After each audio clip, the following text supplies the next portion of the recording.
Humans are obsessed with the idea of capturing their presence in the history of time. Initially, this was expressed by scratching simple drawings on the walls of caves, but over time it evolved into inscribing images of ourselves on papyrus, slapping paint on the canvas, remembering our lives with words on paper, and eventually the modern art form of photography. We've always wanted to preserve a part of ourselves that will live on long after we've drawn our last breath. Beyond this, self-portraits are a way for us to study ourselves and improve the way others perceive us. Often, when we are at the mercy of someone else's camera shutter, we have little control over the result, and most people find it discouraging to see themselves in a not so flattering light.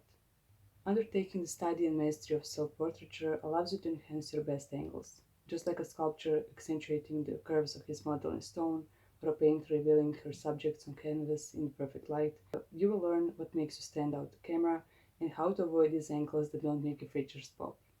Let's do another one. Friends, family, colleagues, and others we interact with regularly tend to paint us with a certain brush, based on who they think we are. It can be difficult to change people's minds or edit the way they see you. But the beauty of self-portraiture, when combined with social media, is that you can create an online version of yourself that reflects how you want to be seen.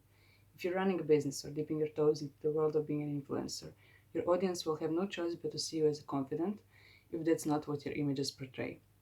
Now, of course, I'm not saying that you should throw yourself as something you're not, but when it comes to traits such as confidence, we all have them within us inherently, but we may be a little out of practice in embodying them. Your images can become a physical manifestation of the sparks of confidence and fierceness that are inside you, and will serve as a platform for the alter ego version of yourself that will be created in the real world. And let's do just one more. When you're driving a car, you usually have a destination in the back of your mind. The art of the advanced selfie is just the same. If you don't have a plan before you set out, the result may turn out to be a wonderful journey of discovery, but you may feel you're just exploring aimlessly. There is a place for play and experimentation, and sometimes you'll just want to see where your art leads you, but sometimes you'll need a plan of action to get that shot. The lines that I just read you are from the book Take Yourself or Selfie Seriously. Hi everyone, my name is Aurora and welcome to this video. Today we're talking about Sorelle Amore's book Take Your Selfie Seriously, and I'm just gonna give you a quick review so that you know if you should buy it or not. It is a photography book published by Sorelle Amore, and it's mostly based on her course Advanced Self University. Since I took Advanced Self University course last year, and I did a review of it on this channel, and you guys loved it so much. It is literally the second most popular video on my channel. It has more than 900 views at this moment. And since I've never bought a photography book before, I want to help you out. I want to learn something more myself, and having a pretty book on my shelf really doesn't seem like a big of a problem. I decided that maybe I should try this book written by Sorelle. She published it very recently, and you can find it literally anywhere from online retailers such as Amazon, Book Depository, and similar. And apparently, there are some actual bookstores around the world that are selling that book as well, in English or in some other languages such as Spanish, I think, and similar. I ordered my copy from Book Depository because they are the most affordable and you don't have to pay shipping, and it's just easier. It took it 10 days to arrive from the UK to my country. I paid $10 for this book. It usually costs a bit more, but I used some discount coupons that I found on Book Depository, so it ended up a bit cheaper than it was supposed to be. I actually talked to Sorelle a few days ago and told her that I'm waiting for my book, and she told me that she hopes that I will receive it soon, and we wished each other happy holidays. So that was a fun thing to do, pray those parasocial relationships, I guess. Before we start though, I just want to quickly mention this beautiful lipstick that I'm wearing right now. It's by Catrice. It's matte 010, and I love this lipstick. It is so subtle and creamy, and it gives you just a little bit of color so that you don't look too dead, and I'm all about that.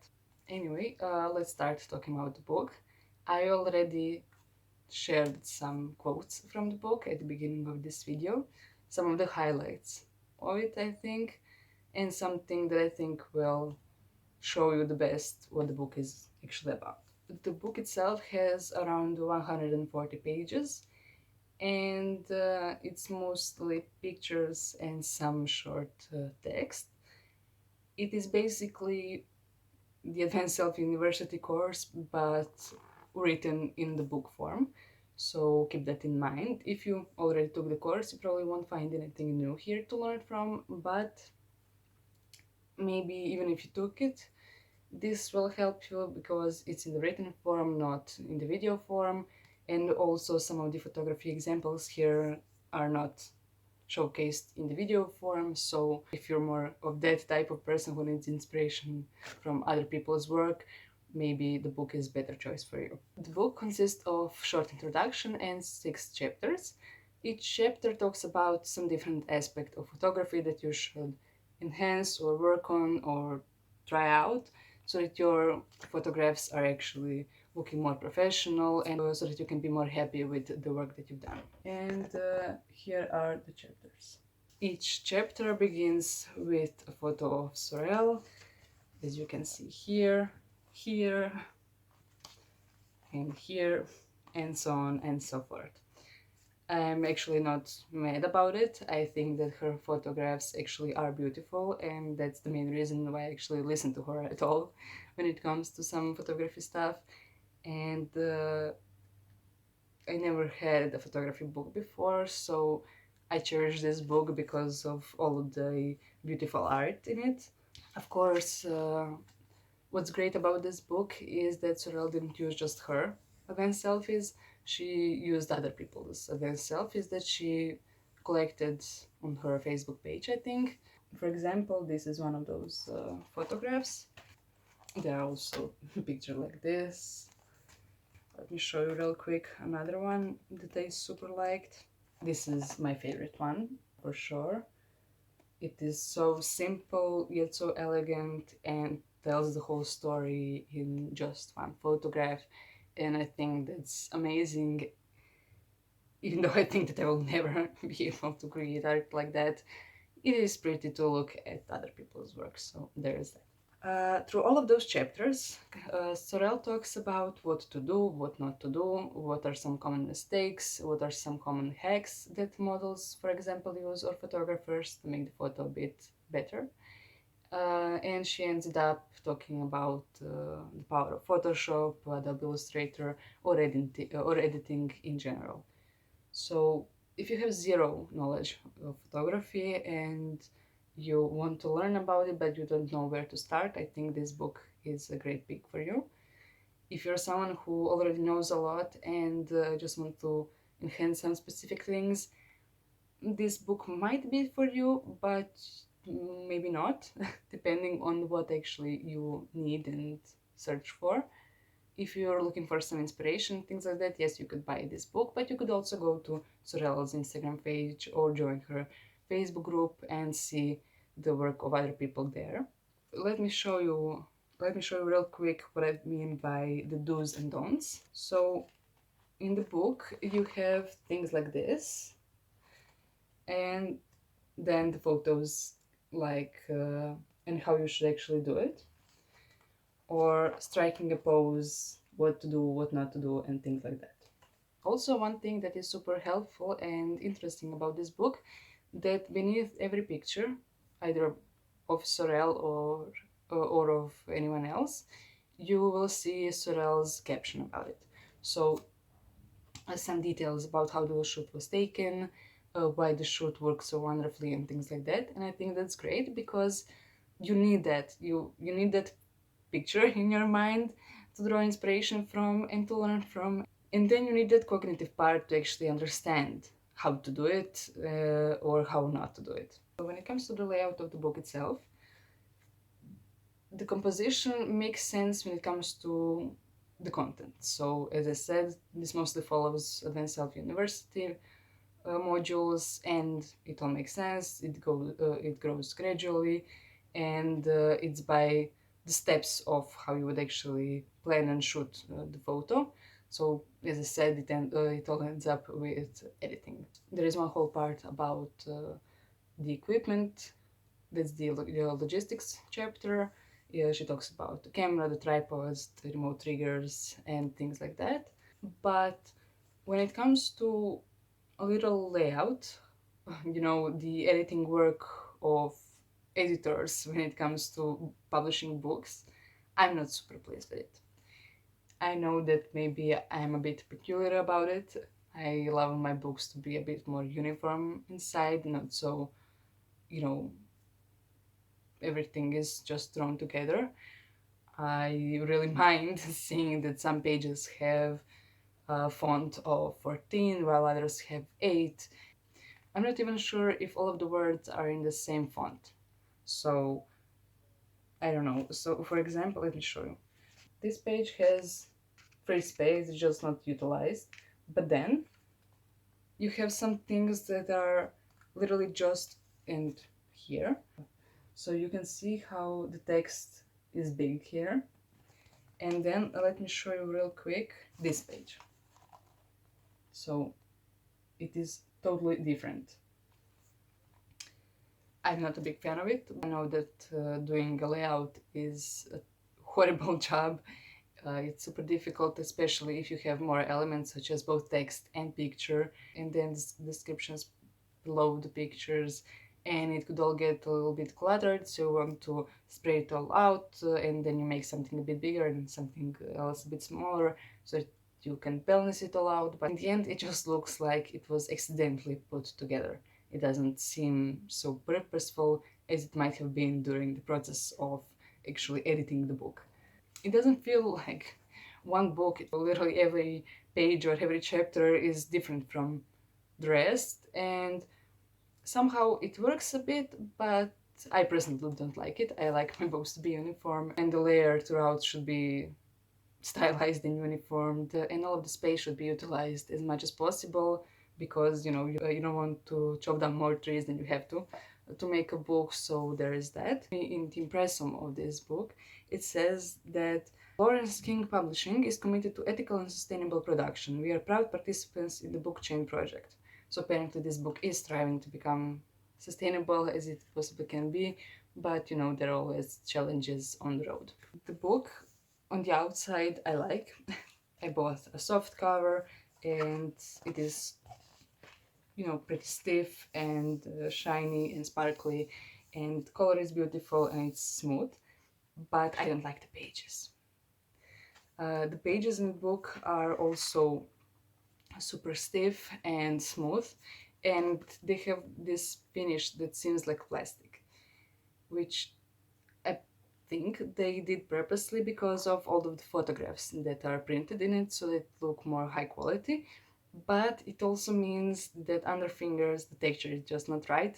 It's not the texture of books, it's the texture of magazines and things like that.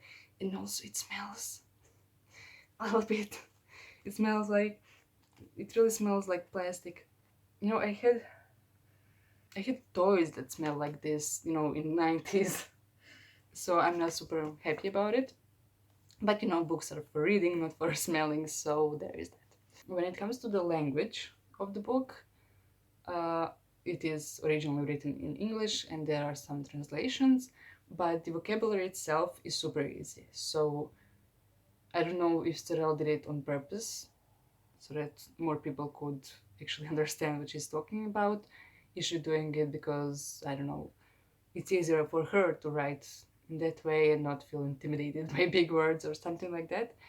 But this book is so easy to read, super fast to read, and you don't have to read it more than once to understand everything. I put this book on my coffee table when it arrived, and every morning for 3 days I would drink my cup of coffee and read this book. And it took me literally 1.5 hour in total to read it all. If you're a slow reader or someone who doesn't like reading a lot or anything like that, this book might be good for you because it's not so intimidating.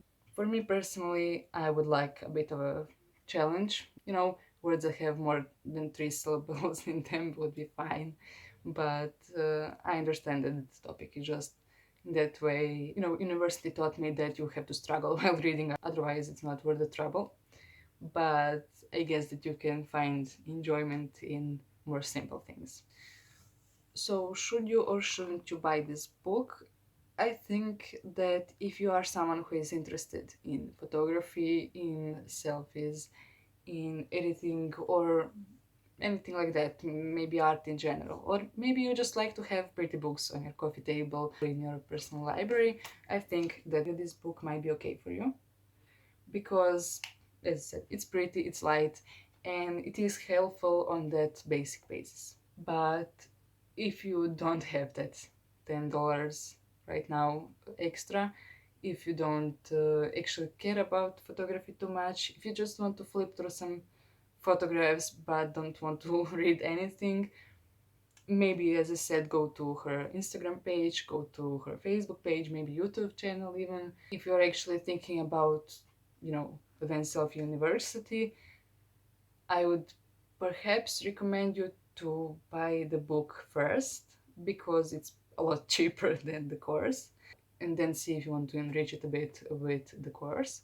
If you want to find out more about that Advanced Self University course, I will link it so that you can check it out. And yeah, I'm not sad that I got this book. I'm not sad that I bought it and read it. I will probably flip through it a few more times and, admire the photographs because I think that they really did a good job with curating the photos for this book. Both Sorelle's photographs and the photographs of other people are just amazing and stunning, and they're all super talented people when it comes to photography. And I can only hope that one day I will be anywhere close enough. My selfie game is pretty much the same from seventh grade of elementary school, so there is that.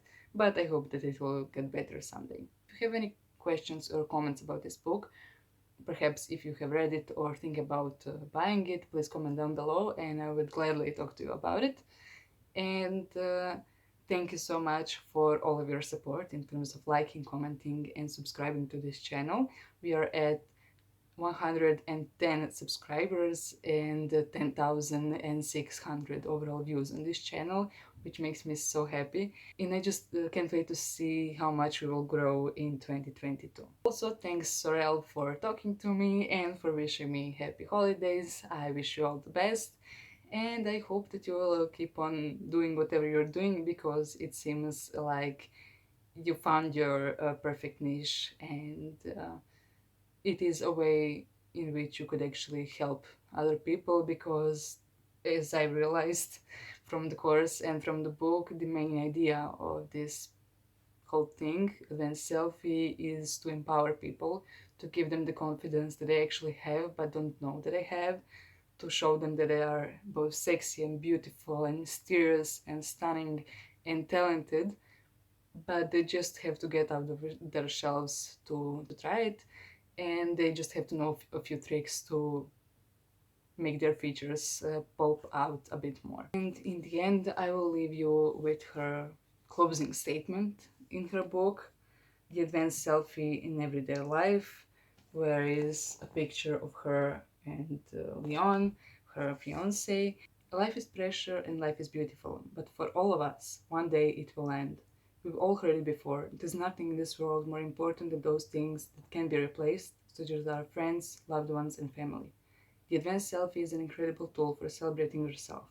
But once you start to master this art, it can be a fantastic way to capture people in your life whom you love immensely, who will one day depart this earth. Not only that, but it's a way of preserving yourself so that your children and future generations will remember you. A simple family selfie can be elevated into art once you are able to put the skills into practice with a group. And once you give your friends and family guidance on how to appear on camera the way they'd love to be captured, everyone will be satisfied. As I said at the start of this book, the advanced selfie is much more than it appears. So use this tool to capture the most important parts of your personal history so they will last forever. If you are subscribed, I will see you some other time. Bye!